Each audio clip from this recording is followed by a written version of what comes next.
buena tarde, buena noche a quienes están viendo Tintero Político. Pasamos inmediatamente a tratar una nota interesante que tiene que ver con la disposición gubernamental de recuperar el servicio de pasajeros en los trenes que circulan en las vías nacionales.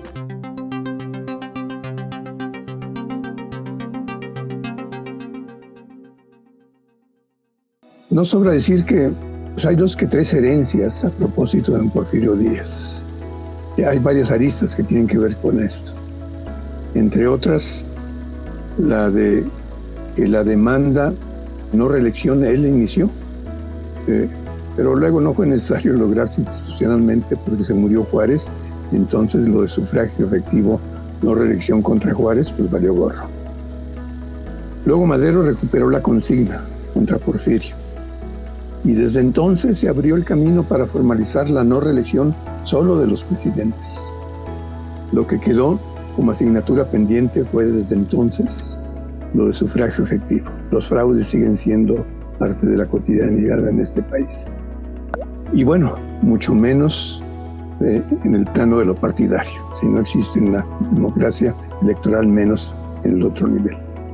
Otra herencia pues, tiene que ver con esto precisamente el sistema ferroviario nacional, el mismo que no creció después de 1910, ya que cuando se pacificó el país, el transporte de carga y de pasajeros fue deslizándose hacia el transporte público de carretera, por intereses propios, claro, de los políticos, de siempre, ¿sí?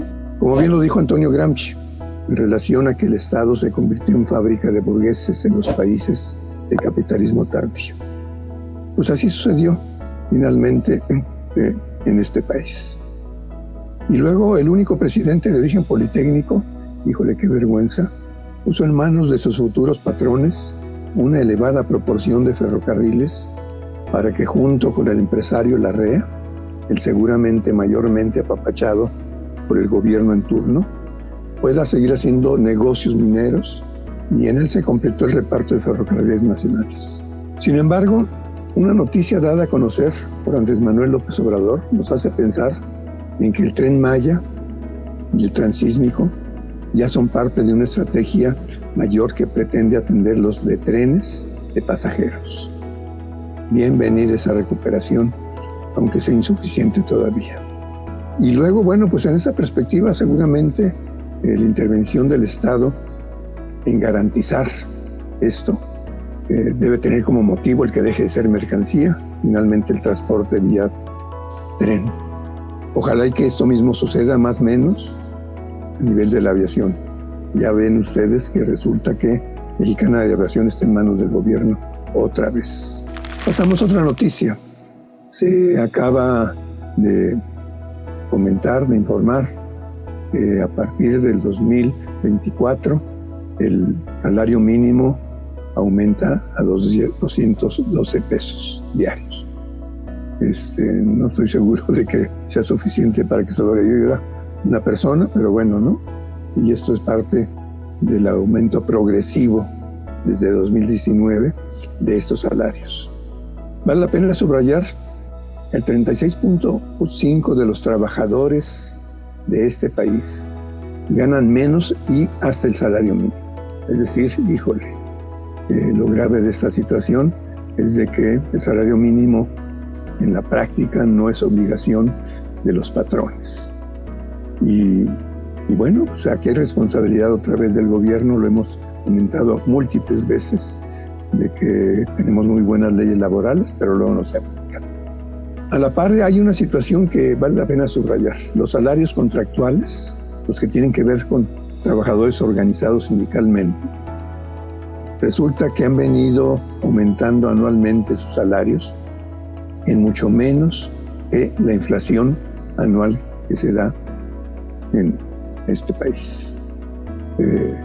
Y pues no pasa nada. Finalmente hay un deterioro salarial a nivel de los trabajadores sindicalizados, y en una proporción elevada por la debilidad del sindicalismo y porque los charros ya hicieron alianza con el gobierno, y entonces pues como por ahí andan mediando e impidiendo que haya logros de esta naturaleza en el sindicalismo de este país. No sobra decir que hay una propuesta desde hace 50 años muy interesante a propósito de garantizar que cada vez que aumente, por ejemplo, en un 10% la inflación, en automático se aumenten los salarios también en 10%. Esto valdría la pena considerarlo y juntarlo a las negociaciones anuales con respecto a aumento de salarios de los trabajadores sindicalizados, para que en todo caso fuera una mejora de las condiciones de vida de ellos mismos. Esta proposición, la hizo un militante marxista que tiene ya casi 50 años de haber muerto, Víctor Rico Galán, y me parece que es una bandera, es una demanda que valdría la pena recuperar. No sobra decir, en enero 12 vamos a realizar un homenaje a la memoria de Víctor Rico Galán. Y pasamos a comentar lo sucedido el 19 de noviembre a propósito de una reunión nacional de compañeros que se asumen como socialistas y comunistas. Podemos hacer 1, 2, 3 programas a propósito de ello, pero me voy a concentrar en uno de los aspectos más importantes según mi punto de vista. Resulta que el SUTIN fue el que nos prestó el lugar para realizar este acto. Nos dio la bienvenida con las palabras de Carlos Guillén, un compañero luchador de mucho tiempo con el que hemos coincidido en diferentes momentos a propósito de programas como este, por ejemplo.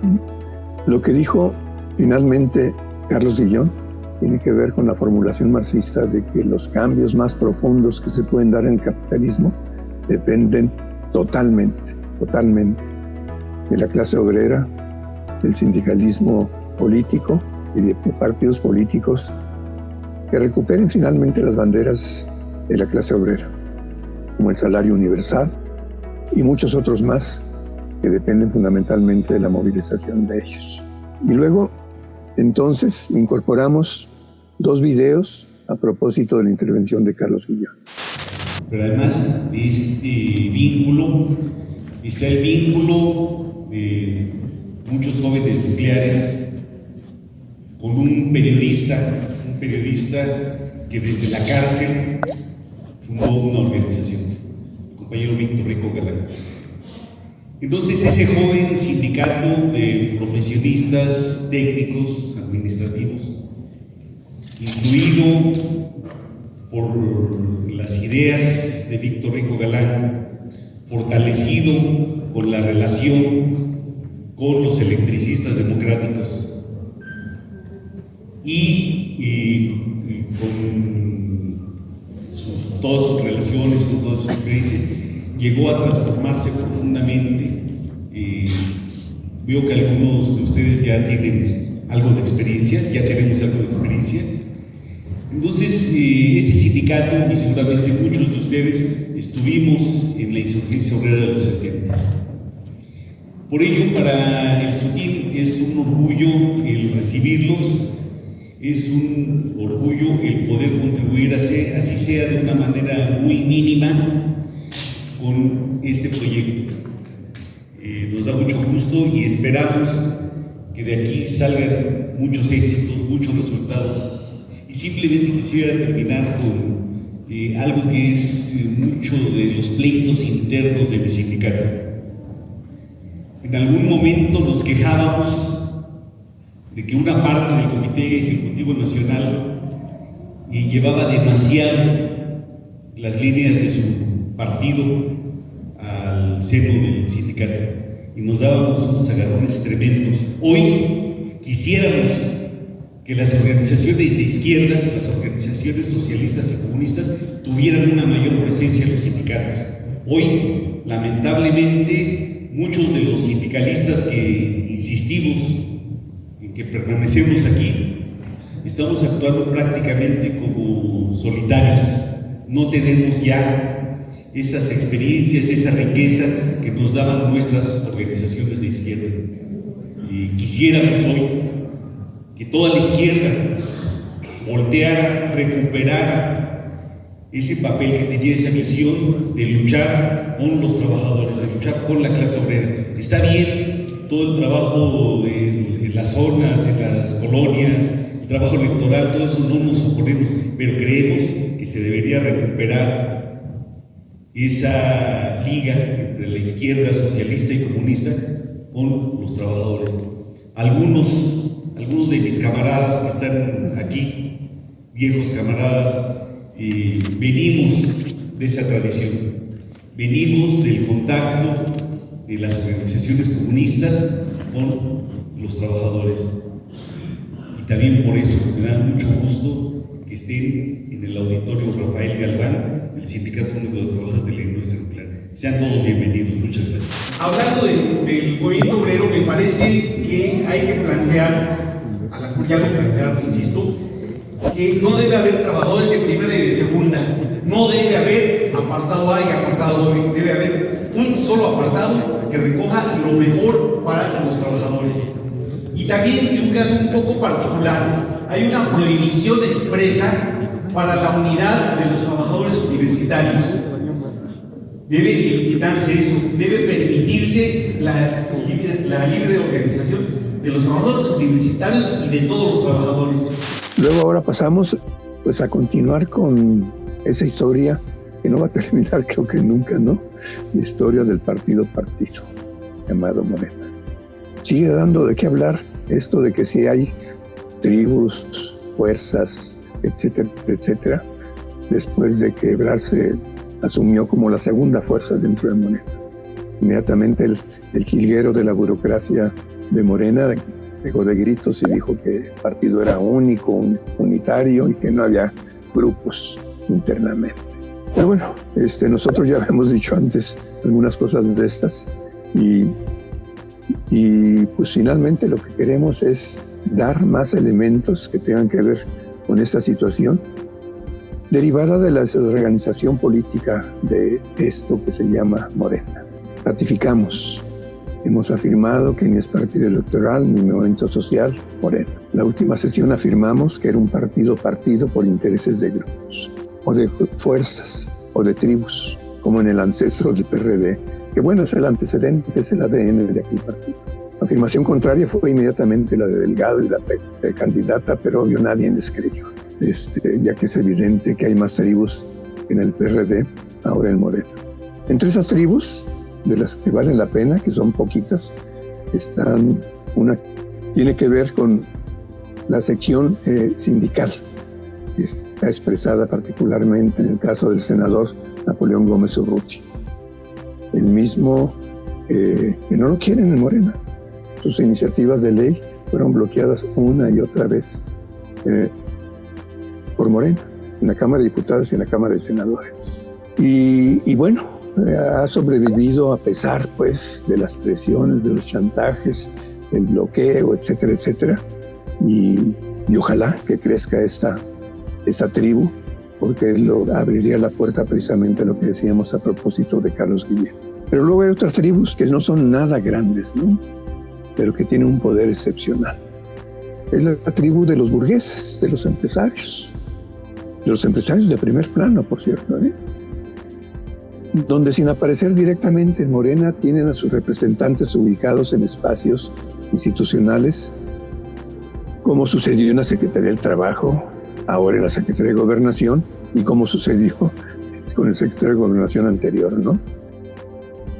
La historia, pues, del quehacer político de Luisa María Alcalde, y luego del señor que también se apellida López Augusto,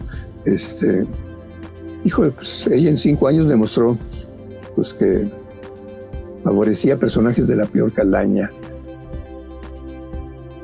patronal, entre ellos el señor Larrea, claro, ¿no? El dueño de ferrocarriles y minas y de muchos otros negocios. Y el otro señor, bueno, pues no tuvo tanto tiempo en la Secretaría de Gobernación, pero, cuando tuvo oportunidad, rasuró la ley minera, que era excepcional, por cierto, ¿no? Y bueno, todo esto fue por negociaciones seguramente, pues hasta por teléfono, ¿no? Seguramente los empresarios por teléfono le dijeron que la bloqueara, que la rasurara, y puntualmente lo logró este señor, no sé. En fin, esta es otra de las tribus que por ahí andan, ¿no? Y luego, pues nos encontramos que hay muchas más tribus aunque oficialmente no se reconozca. ¿Quién puede dudar, por ejemplo, a propósito de esto, que los gobernadores, los 23 gobernadores de Morena, no organizaron ya su tribu? En la lógica, pues, de que cuando termine el gobernador, pues llegue alguien cercano a él, en la lógica de imponer candidatos a la Cámara de Diputados, a la Cámara de Senadores, presidentes municipales, ¿por qué no? Etcétera, etcétera. Cuando menos ahí hay 23 tribus más. Pero luego, pues también los presidentes municipales no cantan a las rancheras. Hay un ejemplo extraordinario ahorita de la gran bronca que tiene la gobernadora de Baja California con la presidenta municipal de Tijuana. Sí. Pero además hay una bronca anterior de Bonilla, ese pillo desgraciado que finalmente, híjole, nada tiene que ver con la Cuarta Transformación, aunque el pasado jueves fue reconocido por el presidente como un personaje importante de la Cuarta Transformación. Igual también reconoció las tareas de la actual gobernadora, ¿no? De ese estado.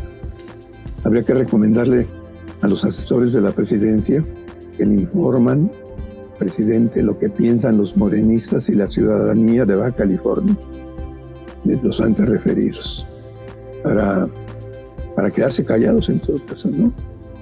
Luego están las tribus, sin duda, de Monreal, ¿no? La de Ebrard. ¿Por qué no Noroña, aún no siendo miembro de Morena, en la campaña de las llamadas corcholatas, logró organizar, juntar a mucha gente de Morena a favor de su persona, ¿no? Otra tribu, y esa sí es más o menos pesada, por su influencia en un estado que es el estado más importante en términos numéricos, es del Pillo Higinio Martínez, ¿no? El señor tiene maestría, doctorado y postdoctorado en mañas y negociaciones con el DIAN, en el Estado de México, claro. Cuando no le conviene algo, de Morena, brinca para el PRI, para el PAN, y hace negociaciones con ellos. Y recién renunció, por cierto, a un puesto importante del gobierno del Estado de México. Yo creo que para bien, ¿no? Eso le conviene a Delfina. Sí. Pero hay otras tribus, en una lógica, por cierto, espantosa. Resulta que en Morena están recuperando el corporativismo priista, es decir, alarse a los sindicatos en su totalidad, a la burocracia, pues sí. Y cada una de estas organizaciones sindicales pues, tienen tribus de origen priista, claro. Híjole, pero esto le va a costar caro finalmente a Morena, porque, pues, sin duda, se van a restar votos de los trabajadores que han luchado por décadas contra los dirigentes de esas centrales sindicales. Bueno, pero pues, es mucho pedirle a la burocracia de Morena con respecto a esta situación. Ellos piensan que van a sumar votos. Allá ellos.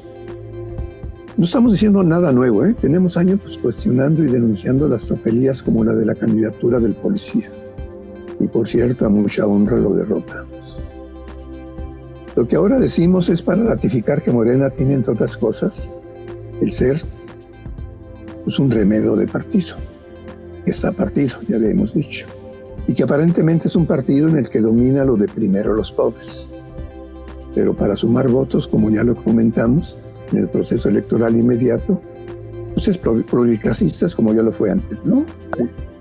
Se preguntarán algunos, ¿por qué desdeñan a los burgueses públicamente?